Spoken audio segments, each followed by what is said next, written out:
Think you know what way it's going to go? Make your bet at Sports Interaction. Whether it's hockey, football, or basketball, Sports Interaction has you covered. Bet pregame, live and play, or on one of our many prop bets. Sports Interaction makes it easy to deposit, play, and cash out. Join now and see all that sports betting has to offer. Want to bet? Head to sportsinteraction.com/SDPN. That's sportsinteraction.com/SDPN. 19 plus. Please play responsibly.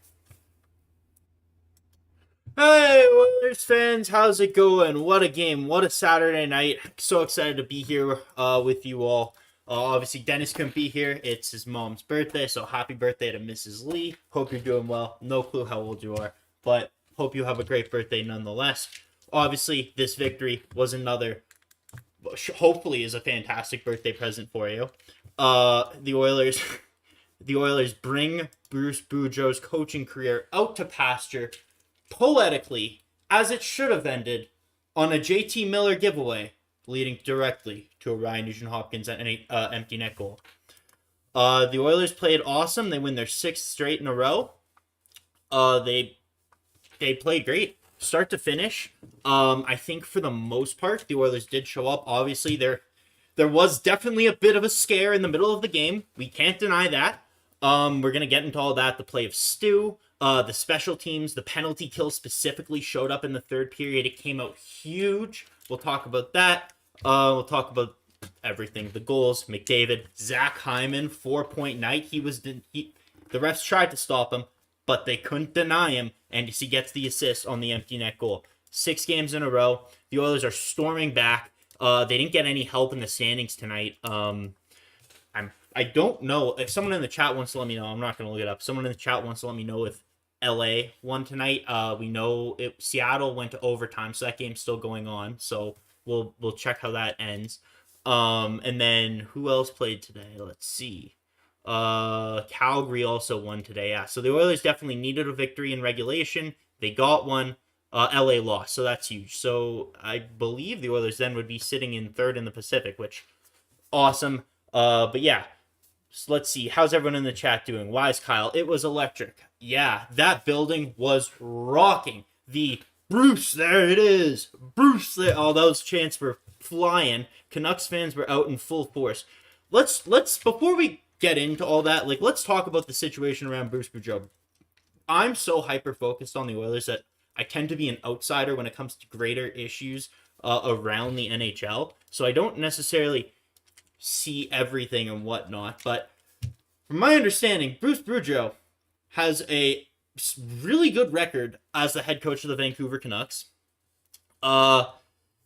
and somehow they've shit the bed this season. They have a bunch of garbage albatross contracts on their roster that aren't doing anything. No one knows what they are, and somehow Bruce Boudreau is being put out to pasture. He's being scapegoated, which everyone can tell clearly. I've never seen such public support for a coach, and so obviously the ownership is probably stewing. Every time Canucks fans were making that chant, it was Francisco Aquilini was probably having a heart attack. It was hilarious to see. If you guys, let's see, there's 25 people watching now. You guys want to go ahead, hit the like button. But yeah, it didn't really make sense to me. They're waiting. I know the Canucks are supposed to have a lighter schedule, so they're waiting to fire Boudreau. Hopefully they play a bunch of easier teams. They go on a run, similar to how Bruce Boudreau did last year. But then my thing is, okay, what happens the next year when Talkett's team struggles? Are they just going to do this again? Because they're trading Horvat apparently for players, and they don't want picks back, and they're looking to re-sign Kuzmenko. Literally,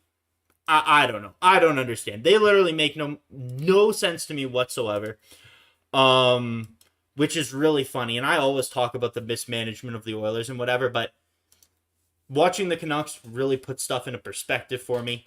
The Oilers have a certain way of doing business, and they tend to focus on that, and whether you agree with it or not, I guess, is how you perceive it to be mismanagement.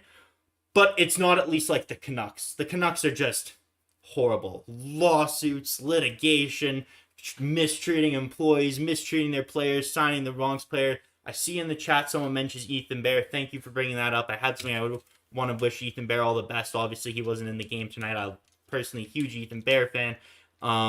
Wasn't in the game tonight. His dog sadly passed away. Sure everyone has experience knowing how tough that can be. Just wish him all the best, and hopefully Obviously, the wound will never heal, but hopefully he feels better soon and is back in the lineup. But yeah, Black Mascara, goalie interference for sure. Yeah, I'm gonna break down the game in a second here, and we will get to that call. So let's start in the first period. Stu back in the net after he's missed 5 games in a row, which I think was really good. So you could tell Stu definitely needed some rest towards the end of his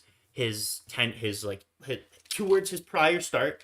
So it was good to give him the 5 games off. Campbell back to, hopefully knock on wood, Campbell kind of back in form, and Stu gets back in this game against a decent opponent, at least offensively. And we get to see how he acts on some rest after his All-Star nod, first game after his kid. So yeah, it was good to see Stu there, and obviously he played fantastic. The only goals that he let in was the breakaway goal from Kuzmenko, who was around it all night. Kuzmenko was probably the Canucks' best forward by a mile. And then it was the JT Miller goal from distance. Yeah, JT Miller got that one, the seeing eye shot through. Again, would you like him to have it? Sure, but not really much you could do there. It's a good thing Zach doesn't cover game over Vancouver. Yeah, I don't really know what's going on in Vancouver, but yeah, we moved up. The Canucks have been a disaster team this season with expectations to see playoff action high, but most likely finish well outside of a playoff spot. All right, David W. Awesome. Thank you. But yeah, let's go back. So then the Canucks, there was a lot of energy around the game. The entire hockey world was talking about it, and the Canucks came out really hard. First 3 shifts, Skinner had to make really, really good saves. He held the Oilers in it. The McDavid line gets on the ice. Hyman, stretch pass, McDavid breakaway. 40th goal, 48th game. Absolute delight. McDavid was pumped up after that goal, which obviously Connor doesn't have the biggest celebrations all the time. So when he's excited after a goal, jacks me up. That was fantastic to see. Huge celebration from him. The Canucks were making turnovers in transition.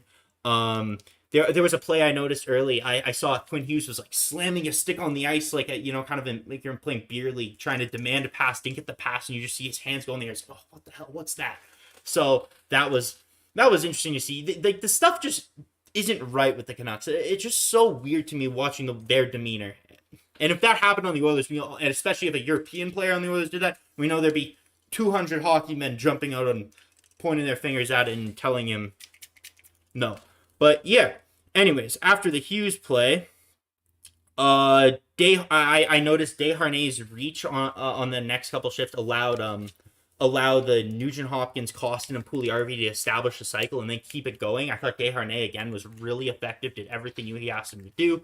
The depth players again were really effective in keeping cycles going in the offensive zone. They all looked really good. I liked that duo of wingers, the Costin Puljujärvi one. I thought McDavid had a ton of good shifts between them. I thought Nugent-Hopkins actually had a ton of good shifts between them. They looked awesome, and that's a real positive to see. I think the 11-7 has benefited the Oilers a great amount for whatever reason. I don't know, the balanced defense and more structure in the game over the last 6 games, and obviously it's a clear recipe for success. So yeah, what else happened in the first? After that, the Canucks were pressuring a bit. I think the Canucks really, in the first period, they got the pressure 4 minutes left and right off the jump, but the Oilers controlled the play through and through. I know the shots at the end of the period finished 10-10, but the Oilers were far more dominant. Right at a little bit later in the period, RNH had a beauty feed to 97. 2-on-1. Zach Hyman taps it home. Another great goal. Zach Hyman in on everything. Nugent-Hopkins, another point. 97, obviously his second point of the night. And yeah, the Oilers didn't stop there. Bush and Foegele had a 3-on-2 where, Foegele flubbed a decent amount of chances tonight. It's really funny when you see Warren Foegele on going on breakaways, because sometimes you'll just see the 7 and you'll be like, whoa! But then you'll see the 3 and you're like, oh, well, you could go to the bathroom. It doesn't matter. He's missing the net wide. But yeah, no, that was really funny. I thought Foegele was, for the most part, effective. MGD in the chat says, do you think the 11-7 works because McDavid is a workhorse and can be double shifted a lot and make anyone great?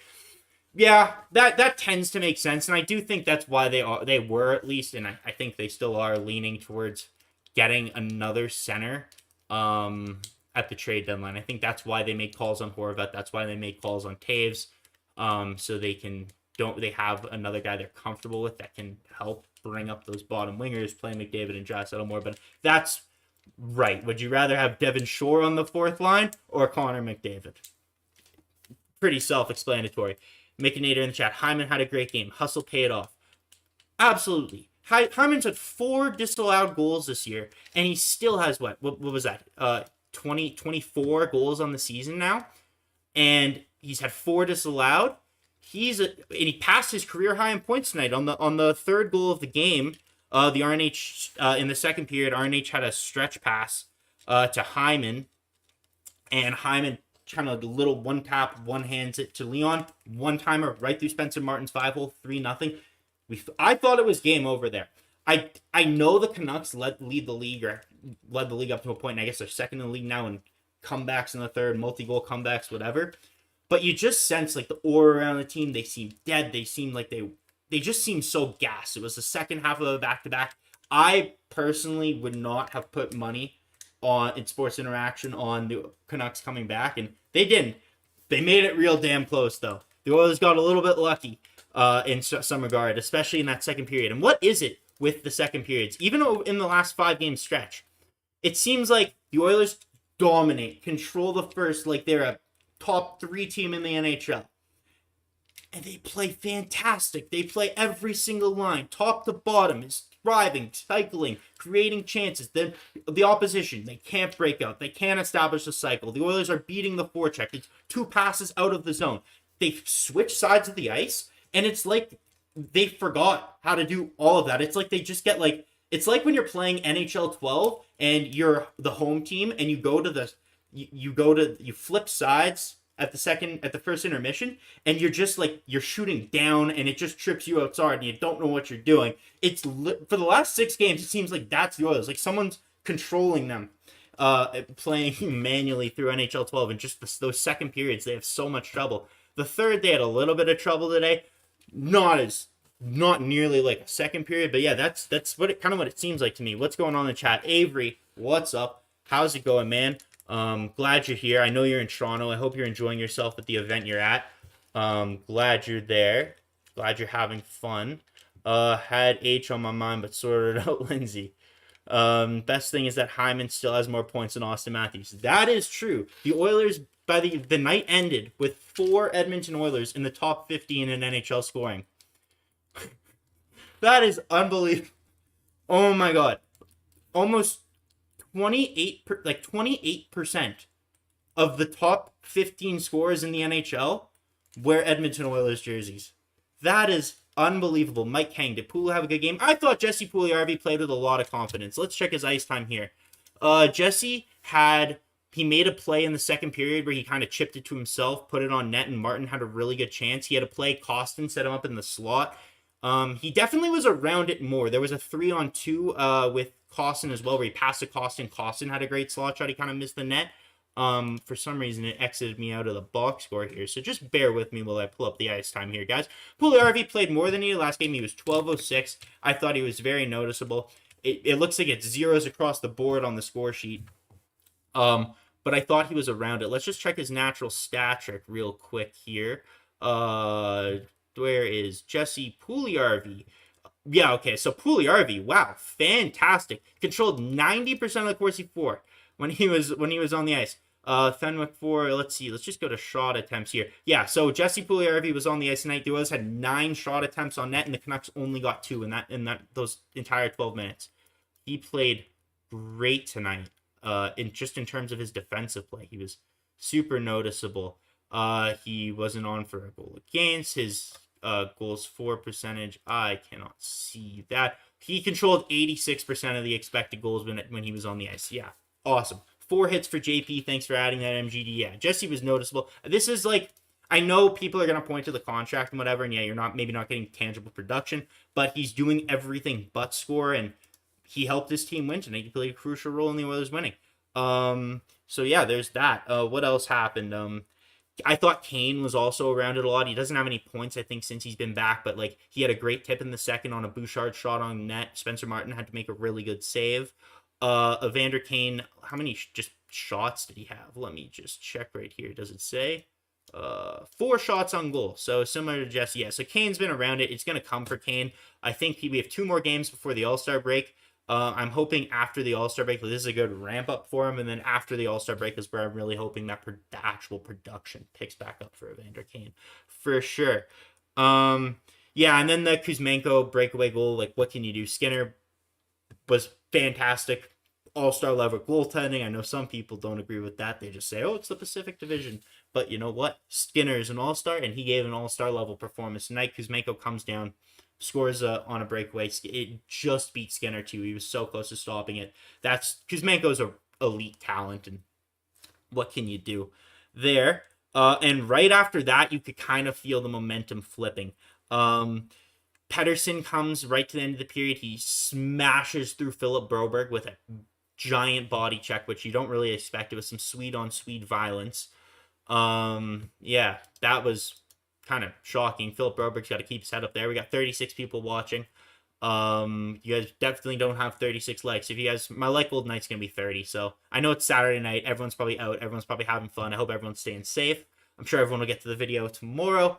But yeah, if you guys want to just go ahead, smash that like button. It really means a lot to you, to me, being here. And obviously, you can't have this show without you. Mikinator, Black Mascara, MGD. Awesome. What did Mikinator say? Kane looking a bit rusty, expected, but we'd like to see him shake that off. Yeah, I do think he has looked a bit rusty. I think there's a little bit less velocity on his shot. It's noticeable. Maybe, and I know he's had a lot, like a high volume of shots since he's come back, but like, they just don't feel the same. Like, maybe they're not from the same place. I don't know. There's something a little bit less dangerous feeling about him. Even in this game, I had to check. I thought he like got injured or benched or something because I didn't notice him for like a long stretch of that second period. And then all of a sudden, third period, I was like, oh, there's Kane. He's up with Draisaitl and Ryan again. It's a little bit weird. Wise Kyle, I'm in van, but still made it on time. So glad you could join us, man. What'd you think of the game? What was the atmosphere like? Tell me that. Because like I could hear the "Let's Go Oilers" chants on TV. I could hear the "Bruce, there it is" chants on TV. It looked though to be like there were so many empty seats. Like, what was the vibe like in the arena? Was there tension? Was it people just like, did they not care? Like, it just seemed so weird. I don't think I can remember an NHL game. Like, Vancouver is famous for having just the weirdest vibes in an NHL game. Shaden's in the chat. 113 system. Thank you for pointing that out. It was noticeable, definitely.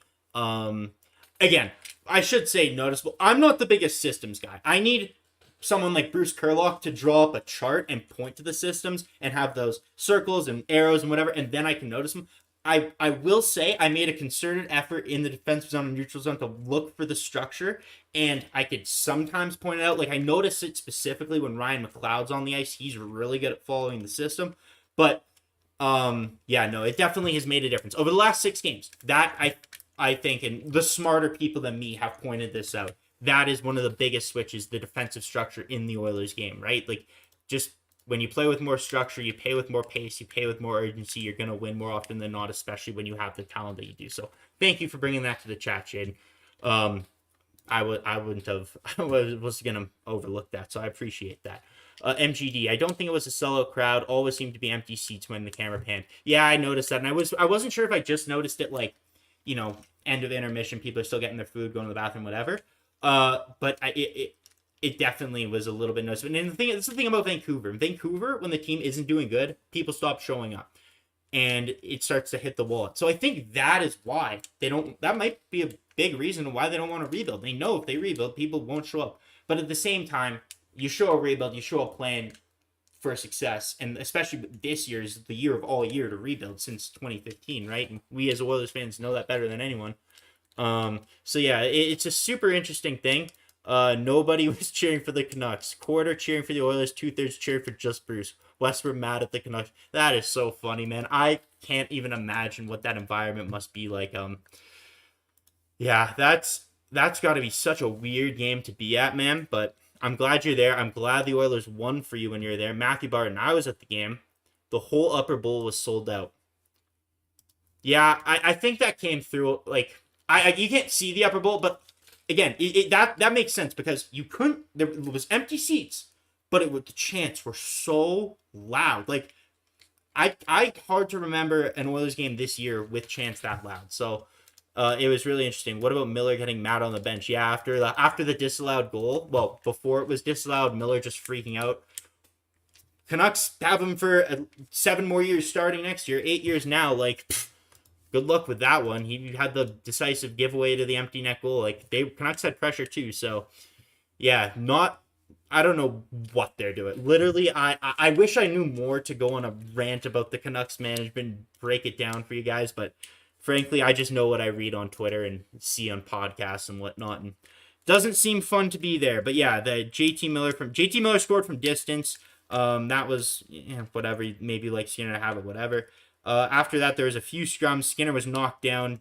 Nurse and Desharnais go after Dakota Joshua. If I'm not mistaken, Dakota Joshua was who Darnell Nurse fought in the preseason, so I wasn't. I was worried that Nurse would have another fight. Then the Canucks in the third also, they started to have like a big amount of pressure. They had 7 shots in a row. Then you have Derek Ryan get a breakaway, and on a breakaway where he's being drove into the net, gets a goalie interference penalty. I mean, whatever. The Oilers won. I'm not going to complain about it. Seems very stupid. Jim Bacon in the chat. Nurse wasn't noticeable. I'm going to take that as a positive. Because when Nurse is noticeable, I mean, yeah, he does definitely have offensive skills, but a lot of people seem to notice him this year for 10 bell giveaways. So if he wasn't noticeable, that's a positive. And Mick Nader, thank you. Thank you for echoing what I said. That's probably a good thing. But yeah.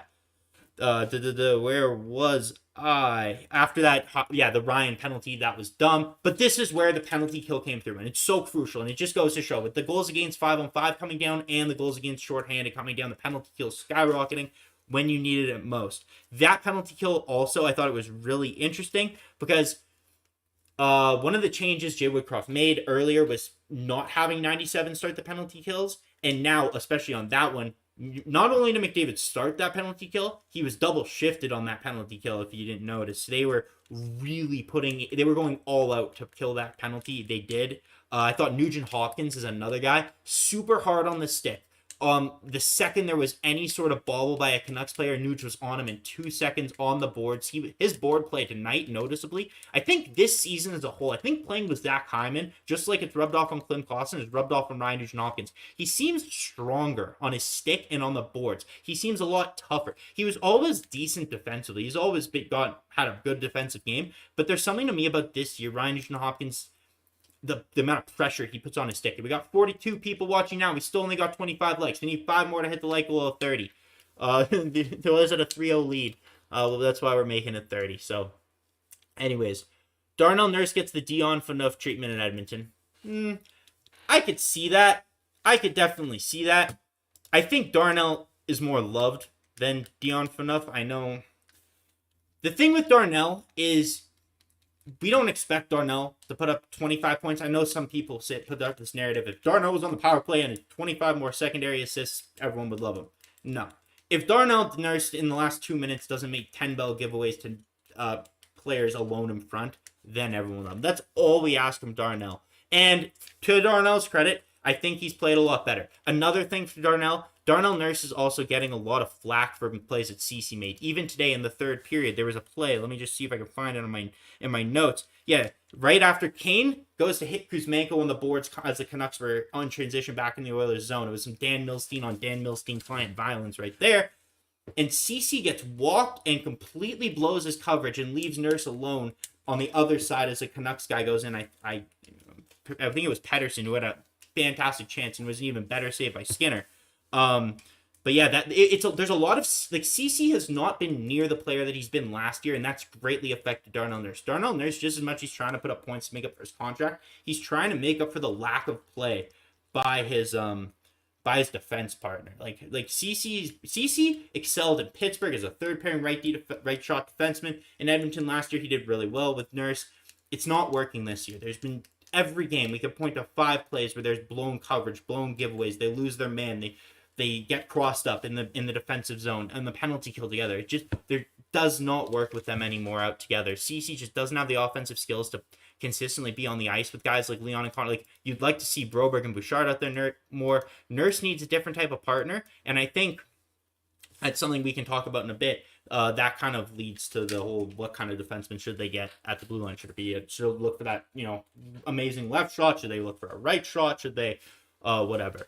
CC is playing above his ability. MGD, that's where I'm gonna disagree with you. I think CC played above his ability last year. I think this year we're kind of seeing the true Cody CC. Mick Nader, Vancouver's going to a fire sale. Is Kuzmenko available? Someone from Oil. Oh, for some reason they want to re-sign him. Doesn't make sense. I think he's going to want a lot of money, and I think he's put up a lot of points.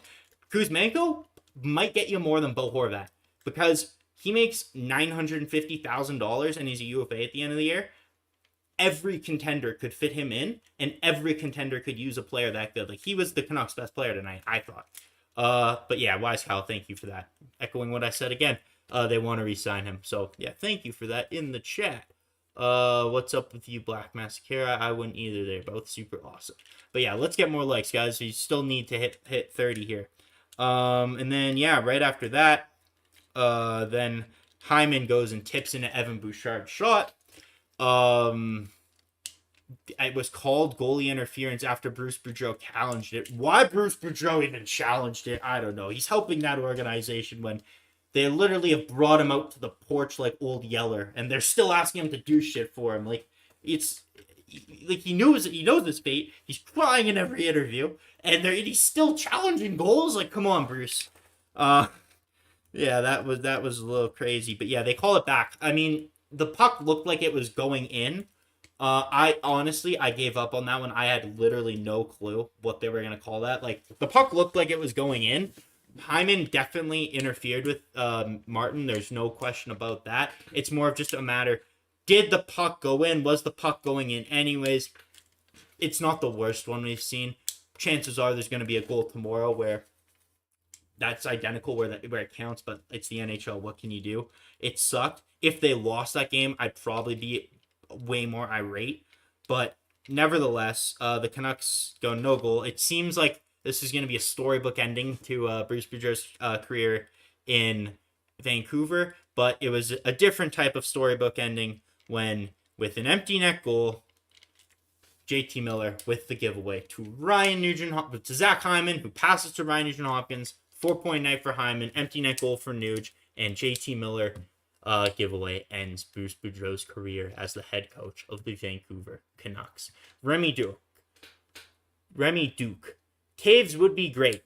And you know what? I've come around more on Jonathan Taves at first, and I still am. I still believe that the number one target should be the best defenseman on the market. Left shot, right shot, to me, Jacob Chikrin, whatever. If you don't want to give up Philip Broberg in that deal, I understand it.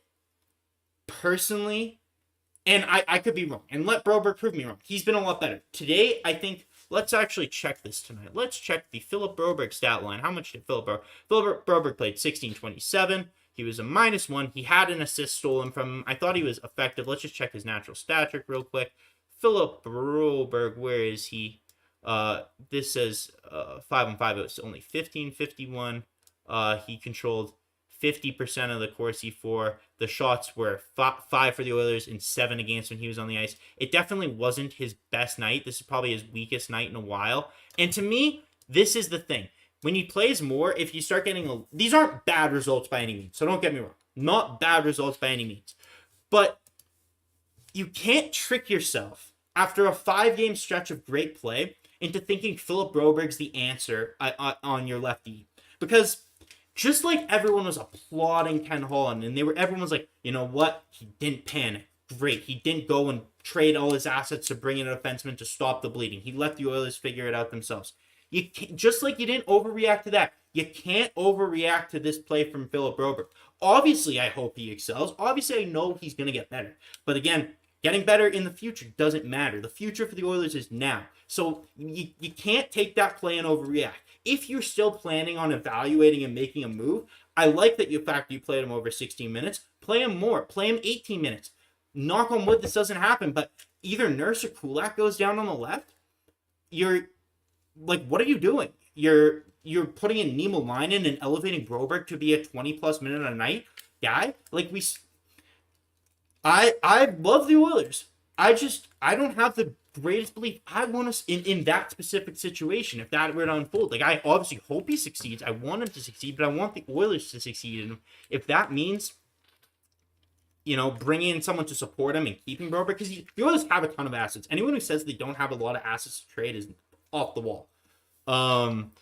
I see everyone bringing up the JP for Dumba stuff. Yeah, didn't happen. Thank God. I was happy that didn't happen. That's why it caught me so off guard. But I'm not falling for any more tricks in the chat. I got Twitter open this time.